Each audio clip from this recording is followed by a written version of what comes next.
Chapter 34 The Cabin Table.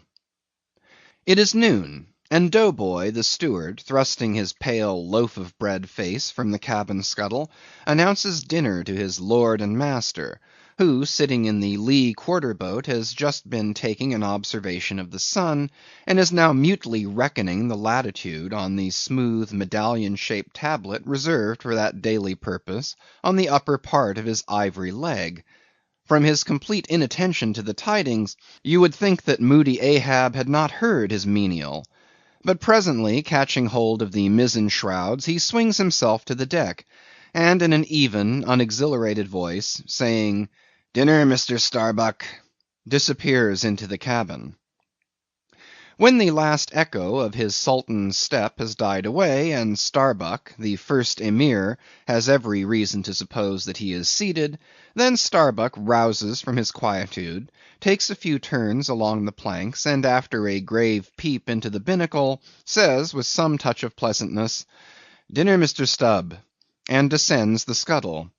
The second Emir lounges about the rigging awhile, and then slightly shaking the main brace to see whether it will be all right with that important rope, he likewise takes up the old burden, and with a rapid "Dinner, Mr. Flask," follows after his predecessors.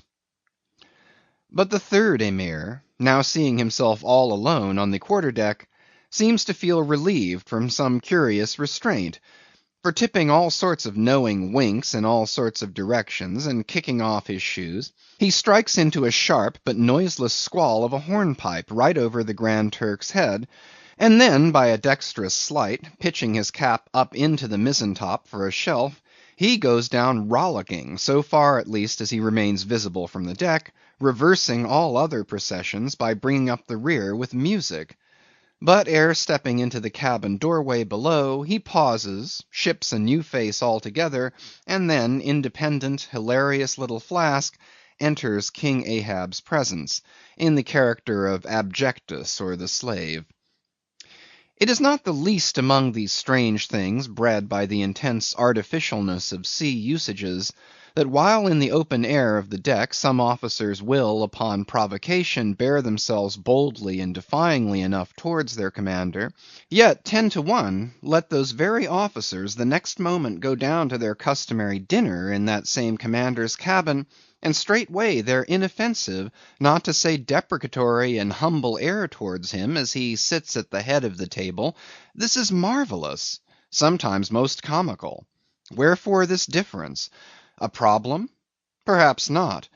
To have been Belshazzar, king of Babylon, and to have been Belshazzar not haughtily but courteously, therein certainly must have been some touch of mundane grandeur.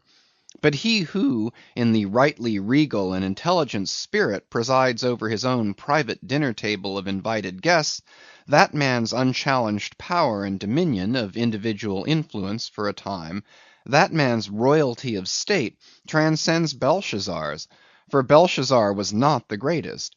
He who has but once dined his friends has tasted what it is to be Caesar. It is a witchery of social czarship which there is no withstanding. Now, if to this consideration you superadd the official supremacy of a shipmaster, then by inference you will derive the cause of that peculiarity of sea life just mentioned.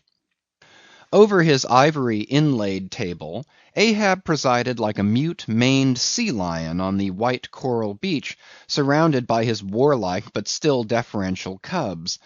In his own proper turn, each officer waited to be served. They were as little children before Ahab, and yet in Ahab there seemed not to lurk the smallest social arrogance. With one mind, their intent eyes all fastened upon the old man's knife, as he carved the chief dish before him. I do not suppose that for the world they would have profaned that moment with the slightest observation, even upon so neutral a topic as the weather. No. And when reaching out his knife and fork, between which the slice of beef was locked, Ahab thereby motioned Starbuck's plate towards him, the mate received his meat as though receiving alms, and cut it tenderly, and a little started if, perchance, the knife grazed against the plate, and chewed it noiselessly, and swallowed it not without circumspection. For, like the coronation banquet at Frankfurt, where the German emperor profoundly dines with the 7 imperial electors, so these cabin meals were somehow solemn meals, eaten in awful silence; and yet, at table old Ahab forbade not conversation, only he himself was dumb. What a relief it was to choking Stubb when a rat made a sudden racket in the hold below. And poor little Flask, he was the youngest son, and little boy of this weary family party. His were the shin bones of the saline beef, his would have been the drumsticks. For Flask to have presumed to help himself, this must have seemed to him tantamount to larceny in the first degree. Had he helped himself at that table, doubtless never more would he have been able to hold his head up in this honest world. Nevertheless, strange to say, Ahab never forbade him. And had Flask helped himself, the chances were Ahab had never so much as noticed it. Least of all did Flask presume to help himself to butter. Whether he thought the owners of the ship denied it to him, on account of its clotting his clear, sunny complexion, or whether he deemed that on so long a voyage in such marketless waters, butter was at a premium, and therefore was not for him a subaltern; however it was, Flask, alas, was a butterless man. Another thing, Flask was the last person down at dinner, and Flask is the first man up. Consider; for hereby Flask's dinner was badly jammed in point of time. Starbuck and Stubb both had the start of him, and yet they also have the privilege of lounging in the rear. If Stubb even, who is but a peg higher than Flask, happens to have but a small appetite, and soon shows symptoms of concluding his repast, then Flask must bestir himself; he will not get more than 3 mouthfuls that day. For it is against holy usage for Stubb to precede Flask to the deck.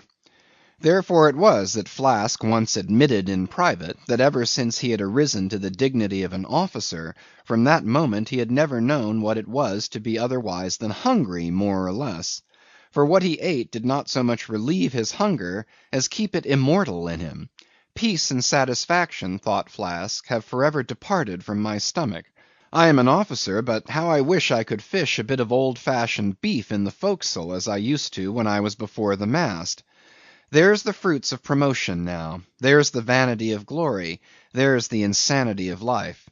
Besides, if it were so that any mere sailor of the Pequod had a grudge against Flask, in Flask's official capacity, all that sailor had to do, in order to obtain ample vengeance, was to go aft at dinner time, and get a peep at Flask through the cabin skylight, sitting silly and dumbfounded before awful Ahab. Now Ahab and his 3 mates formed what may be called the first table in the Pequod's cabin. After their departure, taking place in inverted order to their arrival, the canvas cloth was cleared, or rather was restored to some hurried order by the pallid steward, and then the 3 harpooneers were bidden to the feast, they being its residuary legatees. They made a sort of temporary servants' hall of the high and mighty cabin. In strange contrast to the hardly tolerable constraint and nameless invisible domineerings of the captain's table, was the entire carefree license and ease, the almost frantic democracy of those inferior fellows, the harpooneers. While their masters, the mates, seemed afraid of the sound of the hinges of their own jaws, the harpooneers chewed their food with such a relish that there was a report to it. They dined like lords; they filled their bellies like Indian ships all day loading with spices. Such portentous appetites had Queequeg and Tashtego, that to fill out the vacancies made by the previous repast, often the pale Dough Boy was fain to bring on a great baron of salt junk, seemingly quarried out of the solid ox. And if he were not lively about it, if he did not go with a nimble hop, skip, and a jump, then Tashtego had an ungentlemanly way of accelerating him by darting a fork at his back, harpoon wise; and once Daggoo, seized with a sudden humour, assisted Dough Boy's memory by snatching him up bodily, and thrusting his head into a great empty wooden trencher, while Tashtego, knife in hand, began laying out the circle preliminary to scalping him. He was naturally a very nervous, shuddering sort of little fellow, this bread-faced steward. the progeny of a bankrupt baker and a hospital nurse. And what with the standing spectacle of the black terrific Ahab and the periodical tumultuous visitations of these three savages, Doughboy's whole life was one continual lip quiver. Commonly, after seeing the harpooneers furnished with all things they demanded, he would escape from their clutches into his little pantry adjoining, and fearfully peep out at them through the blinds of its door till all was over. It was a sight to see Queequeg seated over against Tashtego, opposing his filed teeth to the Indians; crosswise to them, Daggoo seated on the floor, for a bench would have brought his hearse-plumed head to the low carlines, at every motion of his colossal limbs making the low cabin framework to shake, as when an African elephant goes passenger in a ship. But for all this, the great negro was wonderfully abstemious, not to say dainty. It seemed hardly possible that by such comparatively small mouthfuls he could keep up the vitality diffused through so broad, baronial, and superb a person. But, doubtless, this noble savage fed strong and drank deep of the abounding element of air, and through his dilated nostrils snuffed in the sublime life of the worlds. Not by beef or by bread are giants made or nourished. But Queequeg, he had a mortal barbaric smack of the lip in eating, an ugly sound enough, so much so that the trembling Doughboy almost looked to see whether any marks of teeth lurked in his own lean arms. And when he would hear Tashtego singing out for him to produce himself, that his bones might be picked, the simple-witted steward all but shattered the crockery hanging round him in the pantry by his sudden fits of the palsy. Nor did the whetstone which the harpooneers carried in their pockets for their lances and other weapons, and with which whetstones at dinner they would ostentatiously sharpen their knives, that grating sound did not at all tend to tranquilize poor Doughboy. How could he forget that in his island days, Queequeg for one must certainly have been guilty of some murderous convivial indiscretions? Alas, Doughboy! Hard fares the white waiter who waits upon cannibals. Not a napkin should he carry on his arm, but a buckler. In good time, though, to his great delight, the three salt sea warriors would rise and depart, to his credulous, fable-mongering ears, all their martial bones jingling in them at every step, like Moorish scimitars in scabbards. But though these barbarians dined in the cabin, and nominally lived there, still, being anything but sedentary in their habits, they were scarcely ever in it except at meal times, and just before sleeping time, when they passed through it to their own peculiar quarters. In this one matter, Ahab seemed no exception to most American whale captains, who, as a set, rather incline to the opinion that by rights the ship's cabin belongs to them, and that it is by courtesy alone that anybody else is at any time permitted there. So that in real truth the mates and harpooneers of the Pequod might more properly be said to have lived out of the cabin than in it. For when they did enter it, it was something as a street door enters a house, turning inwards for a moment, only to be turned out the next, and as a permanent thing residing in the open air. Nor did they lose much hereby. In the cabin was no companionship. Socially, Ahab was inaccessible. Though nominally included in the census of Christendom, he was still alien to it. He lived in the world as the last of the grizzly bears lived in settled Missouri.